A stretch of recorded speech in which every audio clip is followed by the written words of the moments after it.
Hello students, आज हम बात करने वाले हैं कुछ रिडक्शन के बारे में जो हमारे सीबीएसई ने हमारे सिलेबस में करी है।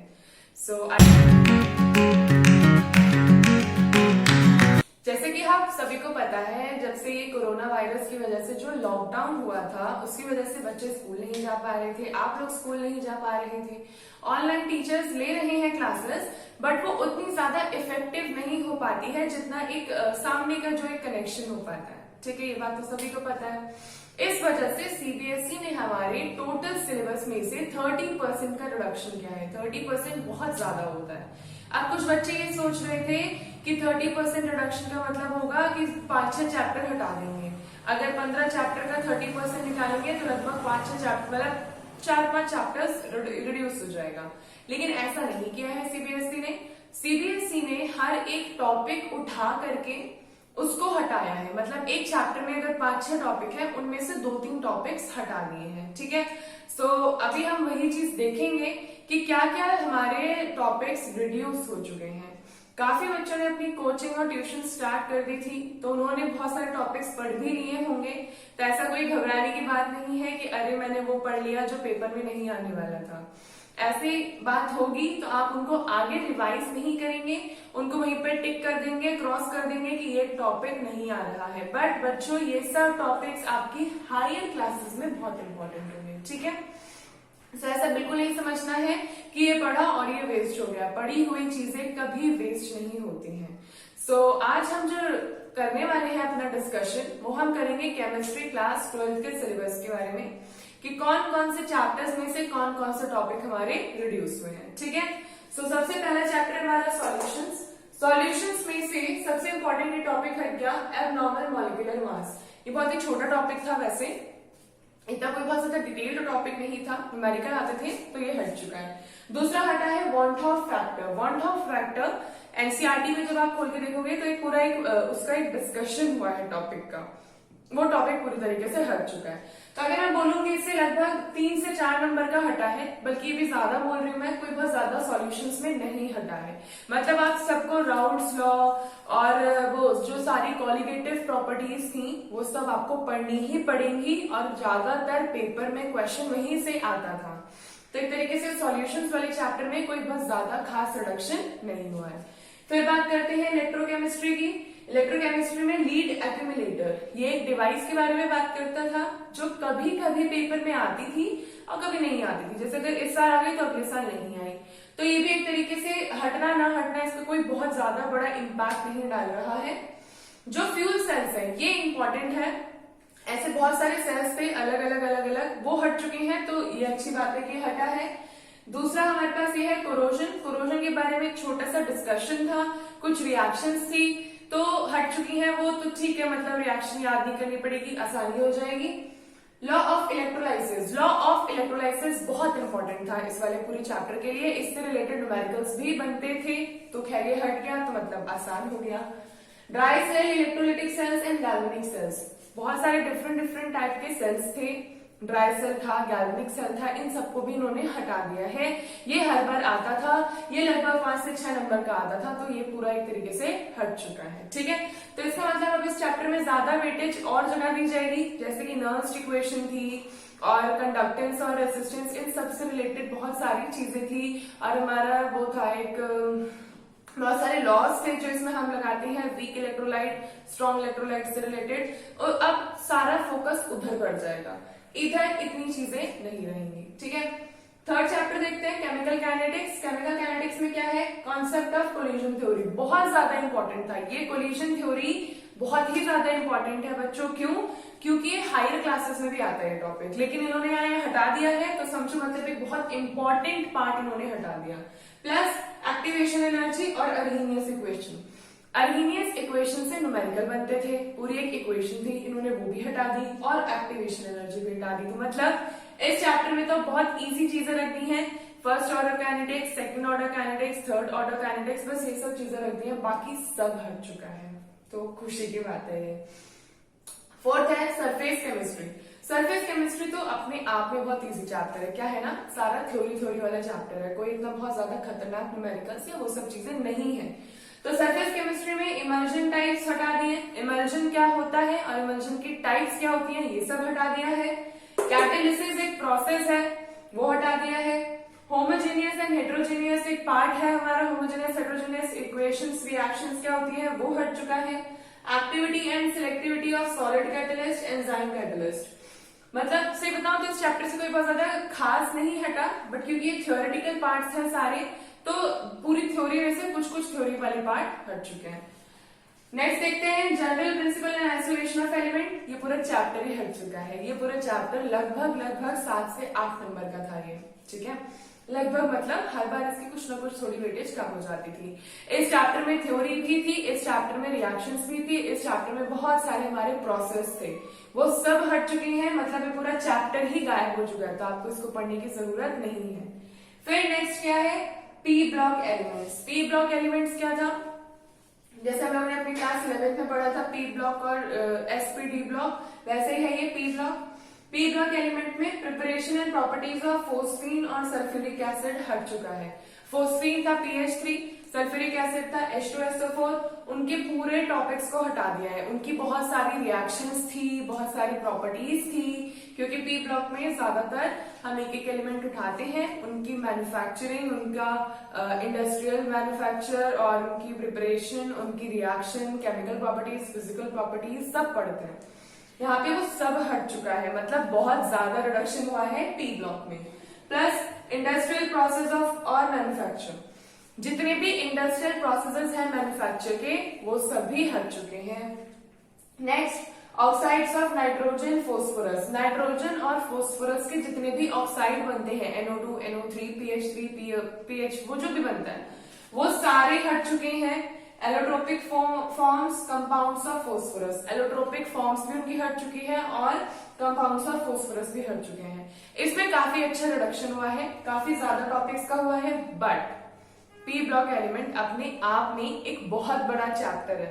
तो अगर आप ये सोच रहे हो कि बहुत ज्यादा कट हो चुका है, तो नहीं, पी ब्लॉक एलिमेंट्स में नहीं कुछ तो 20-30 रिएक्शंस, बल्कि उससे भी कहीं गुना ज्यादा रिएक्शंस हैं। जब आप उनकी प्रॉपर्टीज और वो सब पढ़ोगे, उसमें से काफी रिड्यूस हो चुका है, ऐसी बात नहीं है। यहाँ पे काफी रिड्यूस हुआ है, बट बहुत ज्यादा नहीं हुआ, क्योंकि पी ब्लॉक अपने आप में बहुत एक्सपेंडेड चैप्टर है, ठीक है। नेक्स्ट देखते हैं, ये भी हटा है preparation and properties of halides and oxo acids. बहुत इंपॉर्टेंट टॉपिक था ये, ऑक्सो एसिड से रिलेटेड स्ट्रक्चर बेस्ड क्वेश्चन आते थे, तो वो भी हट चुका है एक तरीके से, तो अच्छी बात है। नेक्स्ट चैप्टर देखते हैं D and F block elements. D और एफ ब्लॉक एलिमेंट्स जितना इजी चैप्टर था, वो सारे ही टॉपिक इन लोगों ने हटा दिए। मतलब ये ऐसे टॉपिक होते हैं जो बच्चों को आराम से समझ में आ जाते हैं। आप लोग जो इसको पढ़ते अगर, तो आपको लगता है वाओ ये इजी टॉपिक है, मतलब हो जाएगा हमसे, बट सीबीएसई ने उनको हटा दिया। क्या किया है, chemical reactivity of lanthanoids. Lanthanoid और एक्टिनॉइड दो सीरीज होती हैं जो हमारे पीरियोडिक टेबल में नीचे आती हैं। उनकी प्रॉपर्टीज इतनी ज्यादा इजी होती हैं, प्लस अगर आप 12th के बाद साइंस वाली ही कोई स्ट्रीम में अपना कोर्स करते हैं तो उसमें भी ये जरूर आता है, क्योंकि ये थोड़ा सा इंपॉर्टेंट टॉपिक है। बट ये हट चुका है, तो फिर हमें नहीं पढ़ना। एक्टिनॉइड्स, इलेक्ट्रॉनिक कॉन्फिगरेशन, मतलब लैंथेनॉइड और एक्टिनॉइड की जितनी प्रॉपर्टीज हैं वो सब हट चुकी हैं। Oxidation states and comparison with lanthanoids हट चुका है। Preparation and properties of KMnO4 और K2Cr2O7।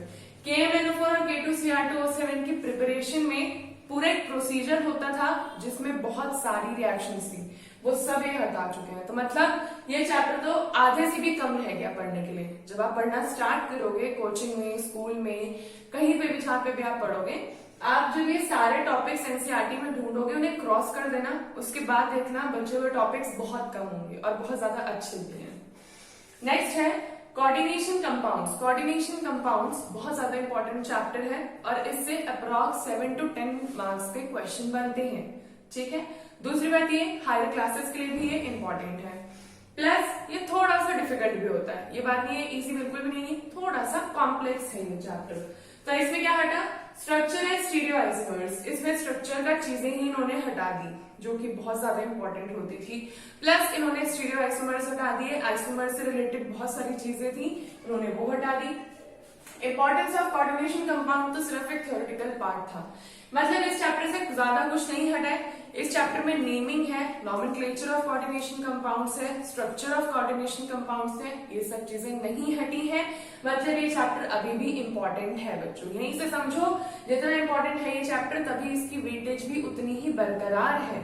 ज्यादा से ज्यादा अब इसमें से आ सकता है 5 से 6 या 7 से 10 नंबर का अभी भी आ सकता है, लेकिन उन्होंने जो टॉपिक हटाए वो बहुत ज्यादा इजी हटाए। अगर नॉमेनक्लेचर हटा देते या कुछ स्ट्रक्चर या फिर वो एक होता है स्टीरियो आइसोमर्स, एक होता है जियोमेट्रिकल आइसोमर्स, वो हटते तो कुछ बात थी, बट इसमें कुछ ज्यादा खास हटा नहीं है। नेक्स्ट है halo alkanes and hello arenes. यहाँ से हमारी ऑर्गेनिक आ चुकी है। ऑर्गेनिक बहुत ज्यादा इजी है क्योंकि ये पूरी वही है जो हमने 11th क्लास में पढ़ी है। तो पहला है halo alkanes and hello arenes. Uses of environmental effects of dichloromethane, trichloromethane, tetrachloromethane, nitroform, freons, DDT. सच बताऊं कुछ भी नहीं हटा, ये सब चीजें एनसीईआरटी में है, ये सारी चीजें थ्योरेटिकल है। और अगर मैं हेलो एल्केन्स और हेलो एरिन्स के क्वेश्चन जो आते हैं पेपर में उसके हिसाब से बताऊं तो इसमें से कुछ भी नहीं हटा है। जो ये सब टॉपिक इन्होंने हटाए हैं ये क्वेश्चन पेपर में ज्यादा रिपीट होते ही नहीं थे। हेलो एल्केन्स और हेलो एरिन्स में सबसे ज्यादा क्वेश्चन बनता है SN1 SN2 रिएक्शन का और नेम रिएक्शन का। तो ये सब चीजें हटाने का मतलब कुछ बना ही नहीं, क्योंकि ये चीज एक्चुअल में आती ही नहीं थी ज्यादा। तो आपको यहाँ पे थोड़ी सी निराशा मिली एक तरीके से, क्योंकि यहाँ पे उन्होंने उतना नहीं रिड्यूस किया जितना कर सकते थे।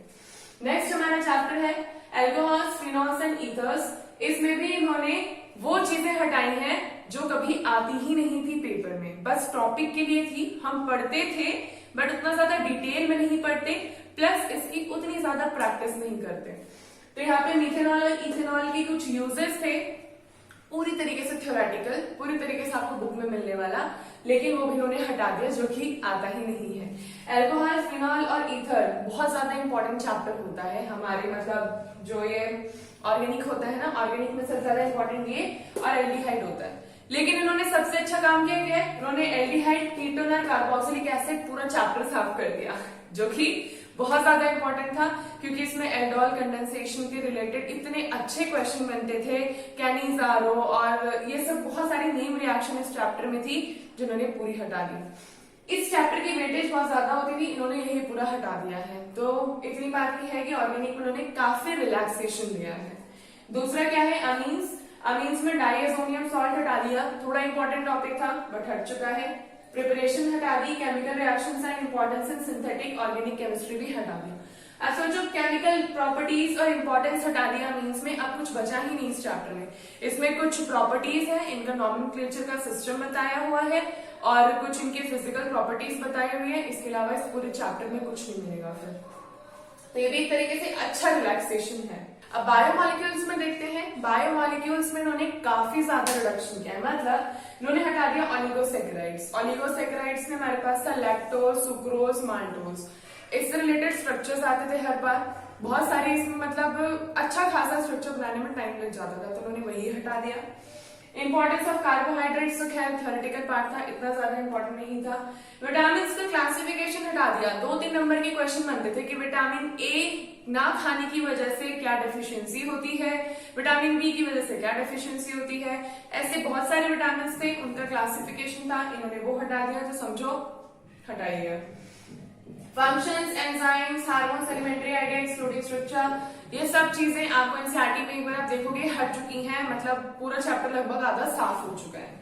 फिर आते हैं पॉलीमर्स की। पॉलीमर का पूरा चैप्टर गायब कर दिया है। केमिस्ट्री इन एवरीडे लाइफ, इतना इजी चैप्टर था ये, 3 से 4 नंबर के क्वेश्चन रिलेटेड टू वो चीजें जैसे pollution, air pollution, water pollution, ये सब चीजें थी, इन्होंने वही हटा दिया, पूरा चैप्टर हटा दिया। प्लस पॉलीमर्स में खैर बहुत सारी इक्वेशंस थी, इन्होंने वो पूरा चैप्टर हटा दिया है। तो हमने एक तरीके से अभी जो डिस्कस किया, इसमें क्या डिस्कस किया हमने कि कितने चैप्टर्स में से क्या क्या टॉपिक रिड्यूस हुए हैं, प्लस उनकी इंपॉर्टेंस क्या थी, कि हटना कुछ फायदा हुआ या नहीं हुआ। तो एज मैं बोलूं तो मुझे लगता है कि काफी फायदा हुआ है, क्योंकि सिलेबस में काफी, अब देखो 70% रिडक्शन हुआ तो सही बात है, बट हम बेसिकली बोर्ड्स के लिए फोकस करके चलें तो उस हिसाब से काफी टॉपिक्स अच्छे भी छूट गए हैं जो एक्चुअल में इंटरेस्टिंग होते थे और हमें मजा आता था उन्हें पढ़ने में। बट कोई बात नहीं, क्योंकि अब ऐसी पैंडेमिक की सिचुएशन है जिसमें कि हम लोगों को ये चीज करनी ही पड़ेगी। सो ऐसे ही अभी मैं आगे आपके लिए और वीडियोस बनाऊंगी जिसमें आप मैथ्स और फिजिक्स का भी सिलेबस चेक कर सकते हो कितना रिड्यूस हुआ है।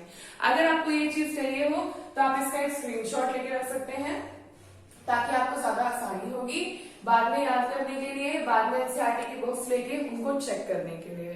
सो बच्चों, आज की वीडियो यहीं तक थी। अगर आपको ये वीडियो थोड़ी सी भी इंफॉर्मेशनल लगती है, यूजफुल लगती है, तो प्लीज लाइक दिस वीडियो, अपने दोस्तों के साथ शेयर करो, उन लोगों को भी बताओ कि भाई सिलेबस कम हो चुका है, कितना कम हुआ है, देखो ये टॉपिक्स कम हुए हैं। सो या नेक्स्ट वीडियो के लिए फिर आप मेरे चैनल को जरूर सब्सक्राइब करिए। So thanks for watching.